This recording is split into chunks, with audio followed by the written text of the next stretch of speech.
Good morning. तर आज मला उठायला वेळ झाला, तरी पण उठल्या उठल्या मी कामाला लागले. पटपट भांडी घासून घेतलं.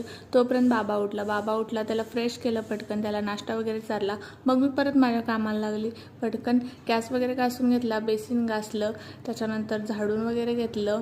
पण बऱ्याच लोकांना असं पण वाटतं की आपण दोघेच नवरा बायको राहतो, म्हणजे जास्त कामं पडत नाहीत आणि कामं कधीही केली तरी चालतात. पण असं काही नसतं. कामं तेवढीच पडतात दोघा माणसांची पण, आणि सगळी वेळेत पण करायला लागतात. पटपट स्वयंपाक वगैरे करून घेतला मी. मग त्याच्यानंतर आज तर मी पीठ असं मळून लगेच चपात्या करायला घेतल्या, तरी पण माझ्या चपात्या एवढ्या सगळ्या फुगल्या होत्या. काय माहिती आज असं का झालं.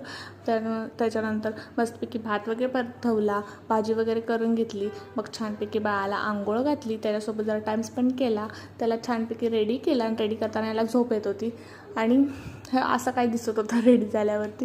त्याच्यानंतर हा माझे केस विचारत होता, आणि केस विचारायचं कमी आणि जास्त केस तोडत होता. ऑलरेडी माझे केस खूप गळतात. मग असा होता माझा आजचा दिवस. जर तुम्हाला व्हिडिओ आवडला असेल तर प्लीज लाईक करा. भेटू नेक्स्ट व्लॉगमध्ये.